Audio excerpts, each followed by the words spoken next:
What's going on, everybody? Welcome back to the Steelers Breakdown podcast. I'm back from vacation, went to Key West, and the first day I am back, Steelers decide that they are going to make one of the biggest moves of the offseason. Feel like I've said that a few times. Aaron Rodgers, DK Metcalf, trading George Pickens, and now they do it again. When they trade Minkah Fitzpatrick and their fifth round pick for Jalen Ramsey, Jonnu Smith, and a seventh round pick in 2027, both of those picks are. It's a blockbuster trade. It's a flashy trade. It changes the dynamics of the Steelers team. And let's talk about it. I'll break down the players in individual fashion, but just kind of my overall thoughts on the trade. I think this is a really odd move for both teams in some respects. Now, the Steelers are in win now mode and they're trying to win a Super Bowl. It's fairly clear they want to win this playoff game. They want to get the monkey off their back. They're doing a lot of all-in moves. They've also done some odd kind of maneuvering this offseason that suggests they are looking towards the future and trying to get that quarterback, but I think both things are true. I think we can all acknowledge that the Steelers are trying to win now while also looking toward the future and their long-term quarterback plan. It's still how much does this trade move the needle for the Steelers? I think that's the question you got to look at. Does this make them Super Bowl contenders? I still don't think it does. I just don't believe in the overall roster of the team to plunk them in there as Super Bowl contenders. And here's why. One, you create another hole at free safety. It feels like a lot, right? Where it seems like the DK Metcalf trade. You get DK Metcalf, but then you trade Pickens. I understand why Pickens had to be traded, but you didn't really have a necessary backup plan right away to create another kind of successor there at wide receiver. And so it's still a hole. Free safety's now a hole. So, Juan Thornhill's 2024 tape was not good. He was very good at minicamp, but that 2024 tape, not good at all. And so they're going to add somebody here. They have to for their three safety packages. There are some names out there. Everyone's going to throw out Justin Simmons, but Julian Blackmon's out there. There are a few safeties. It is easier to find safeties than top corners. I think that is very true. I think that is good logic when you're trying to rationalize this trade, even if you're trading an elite player like Minkah.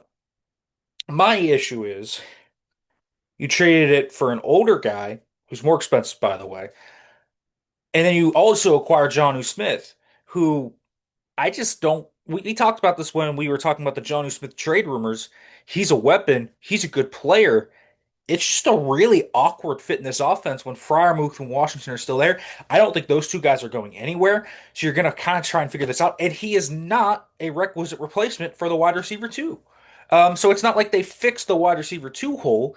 He is not going to fix that. Can he flex out and be a yak threat and something of sort? Sure. And that can help the Steelers add a new dimension, but it's a new dimension they add, not a fix to the ail they have at wide receiver two. And so there's still a wide receiver issue. There's now a safety issue.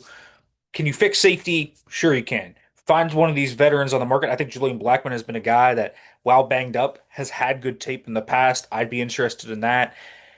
I do think the Steelers in this trade, when you look at Minkah, he didn't have the ball production necessary to be elite. And he was being paid like an elite safety.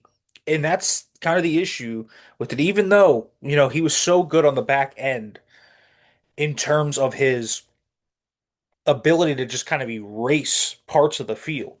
That was a very hidden thing with Minkah. The other part of it is when you're being paid 20 plus $1 million per year on the cap, as a safety, you have to not just do that. You have to be the ball dominant creator, the ball hawk that he was when he was at his peak here. And so the Steelers got great production out of Minkah Fitzpatrick from that trade. He's a multi-time All-Pro, multi-time Pro Bowler, elite player, but he hasn't played up to the contract snuff, even if he's been a good player. And that's been one thing that I don't think you can deny. The thing about this trade is, while it's big, I'm just not sure how much it does move the needle.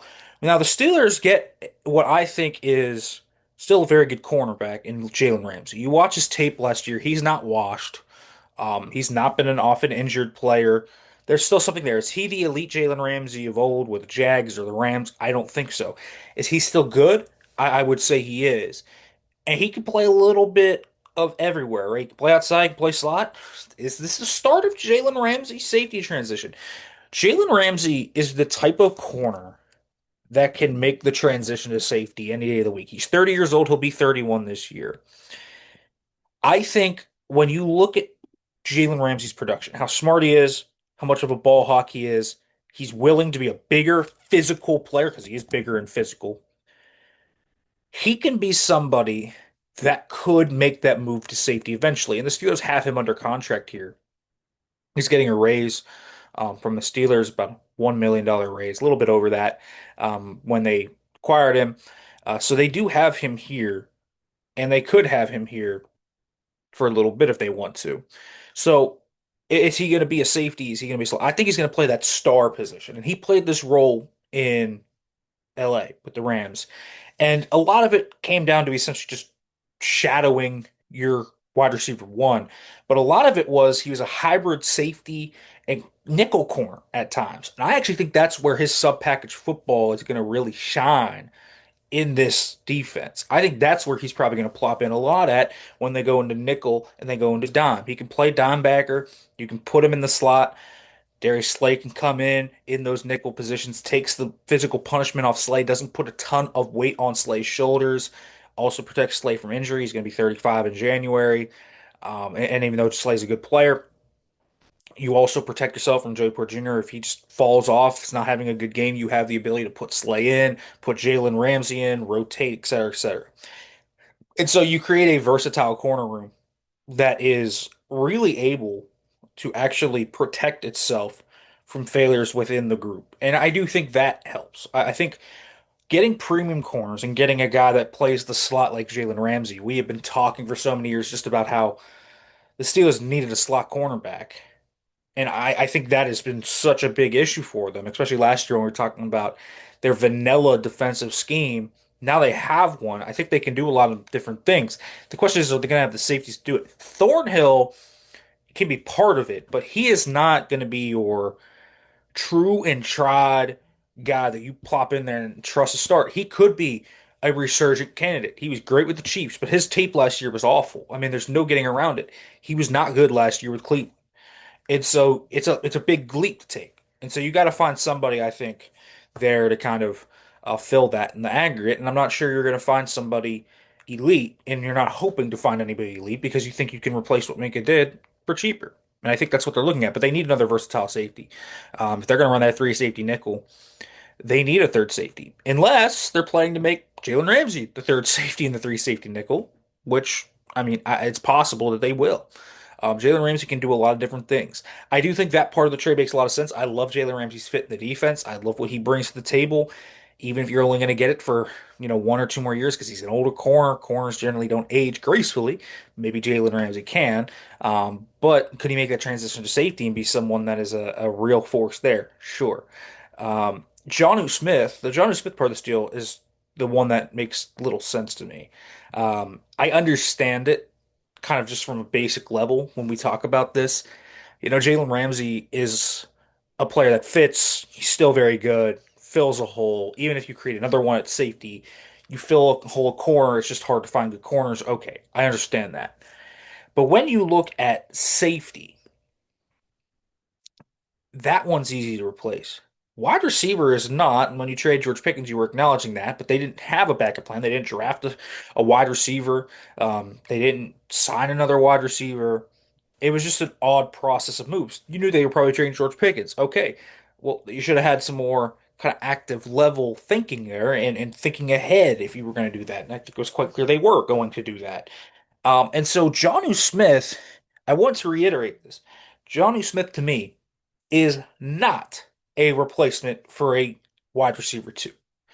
He's not that. He doesn't block very well. He is a big time yak threat. He's a guy that you can work all over on these corners, these crossers. He fits a lot of the Aaron Rodgers type of and type of essentially the route tree fitting in where he does really well.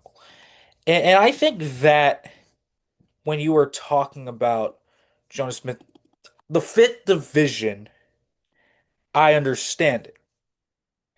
What I do not understand is kind of how he makes them so much better. And so Jonnu Smith and Pat Frymuth are going to play a lot together. Jonnu Smith and Darnell Washington and Pat Frymuth are going to play a lot together. But you always have to have force multipliers in the run game in this offense. Having two tight ends, and I think Pat was better last year as a blocker, but I still don't think he's a great blocker. Having your two top tight ends being guys that are really good receivers but don't really threaten teams at the point of attack, I think makes this a lot tougher. It's not Mark Andrews and Isaiah Likely as much as it is, trying to emulate that, but it's tough to emulate that. And I think Darnell is going to play a lot still. People are saying, "Oh, he's going to eat into Darnell Washington snaps." You got to have Darnell on the field. He's such a blocking threat that Darnell Washington has to be a big time part of this tight end rotation. And so it's an odd kind of confluence here. You create a big you create a big physical offense, which is what they are now with DK on the outside. There's a willingness to be physical there. But there's also this tight end room that is just a concoction of good, talented players that I do think when you kind of draw it up on paper, it's like, wow, you just have all that talent there. And when you try and scheme it up and try and put plays together cohesively for them, it gets a little jumbled. You think about it, and you think about the run game specifically when you talk about putting Jonnu Smith and Pat Frymuth on the end in a run game scenario, and you're like, how's that going to work? Is it going to work as well as you think it is? And so they went for a talent move here, and obviously Jonnu Smith fits the Arthur Smith offense. He's played there for so long with him in Tennessee and then Atlanta, but you do wonder with the personnel the Steelers already had, how you kind of mix this up and how you fit it in to kind of the equation. And I think it's a serious question to ask when you think about the Steelers and Jonnu Smith in general. And so I understand the move for the Steelers. It's a big swing. Minkah not making the splash plays he once did kind of fits into trying to offload that contract and replacing it with cheaper production while getting this corner and adding another talent on offense, even if he doesn't fix your wide receiver two issues. I'm just not sure how much it actually changes my outcome or opinion of the team. I think that is what I keep coming back to with a lot of these plays and a lot of these players they've added in kind of the cobblestone piece of what they have done. When the Steelers traded George Pickens, it made a lot of sense when you looked at, okay, attitude, everything like that. But they never had a backup plan. And it feels like there's similar things here with Minkah because the names out there are not going to give you his level, but can they get solid level play out of a guy that they add? They need to add somebody. They cannot just sit here and not add somebody at wide receiver or not add somebody at at corner. They add someone at corner, but they cannot add somebody at safety. Sorry, what mixes up there. So this is just kind of all coming together to me to kind of say how good is Pittsburgh going to be? And so I understand what they're doing. They're taking swings. They're trying to break this playoff drought. They're trying to get a modicum of success here for this new gen. I understand the logic. I'm just not convinced on the efficacy of the moves.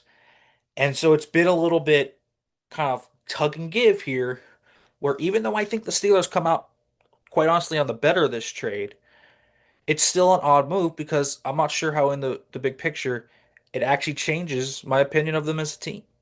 And so that's kind of where I stand on this. Jalen Ramsey, Darius Slay, and Joey Porter are going to be a fun duo to watch at corner. We'll see what they do at safety. Jonnu Smith kind of trying to balance that with Freiermuth and Washington. I think is going to be a big story of this offense this year because you have three good tight ends there. And I don't care what anyone says, Pat Freiermuth is very underrated. And they are making this move to try and add another weapon for Aaron Rodgers. They're trying to add weapons and talent, but I think the fit is still very odd. How do you kind of fit those puzzle pieces together? Going to be very important.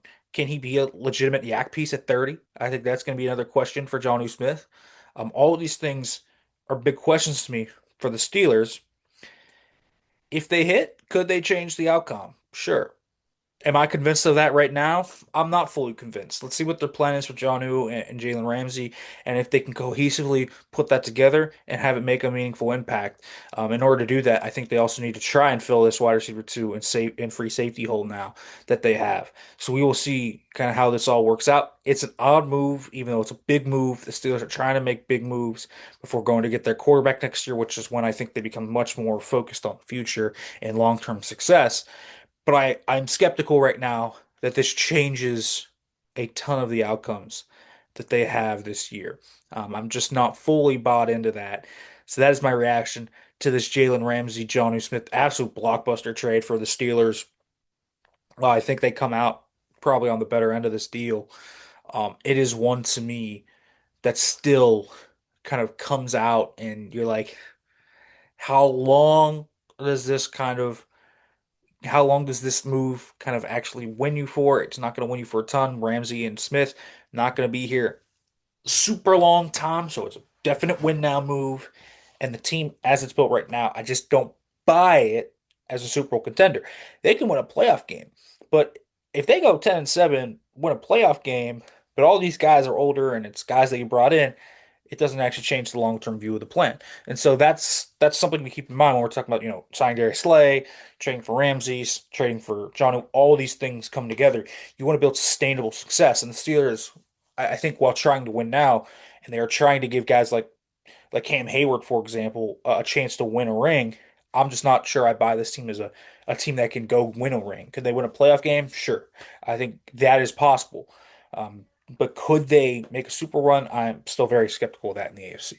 All right, folks, make sure to like, comment, subscribe, turn the notification bell for more.